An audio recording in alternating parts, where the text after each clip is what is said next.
নমস্কার বন্ধুরা, কেমন আছেন? আশা করি ভালো আছেন। আজ আমি করে দেখাবো পোড়া মশলা দিয়ে কাতলা মাছ। কাতলা মাছ তো সবসময়তেই বাড়িতে থাকে, এবার একরকম খেতে খেতে ভালোও লাগে না, তাই ভাবলাম আজকে একটু অন্যরকমভাবে বানাই। এটা কিন্তু গরম ভাতের সঙ্গে খেতে দারুণ লাগবে। পোড়া মশলা দিয়ে কাতলা মাছ করতে এখানে আমি নিয়ে নিয়েছি কাতলা মাছ। মাছগুলো তো ভালো মতো ধুয়ে নিয়েছি। এবার এর মধ্যে লবণ হলুদ মাখিয়ে নেব। লবণ,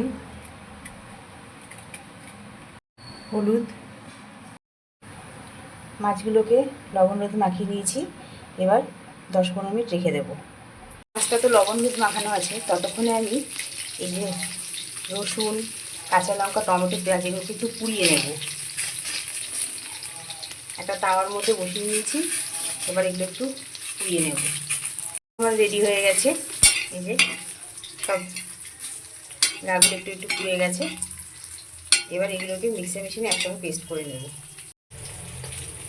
সরষের তেল দিয়ে তেলটা গরম করে নিয়ে মাছগুলোকে এবার ভেজে নিচ্ছি। হয়ে গেছে, এরপর বাকি মাছগুলো ভেজে নেব।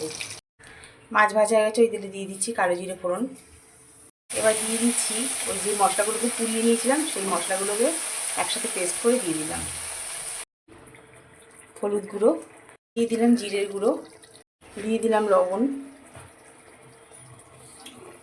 সব মশলা একসাথে ভালো মতো তেলের মধ্যে কষিয়ে নেব। মশলাটা পুরো কষানো হয়ে গেছে, এবার দিয়ে দেবো গরম জল। দিয়ে দিয়েছি। এবার মাছগুলো দিয়ে দিলাম। এবার মাছগুলোকে ফুটিয়ে নেব। আমার রেডি। এবার গ্যাস অফ করে দেবো। পোড়া মশলা দিয়ে কাতলা মাছ আমার রেডি।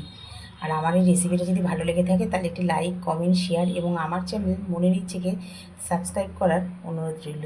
আজকের মতো এই পর্যন্ত। আবার আসুন নতুন কোনো রেসিপি নিয়ে। সবাই ভালো থাকবেন, সুস্থ থাকবেন।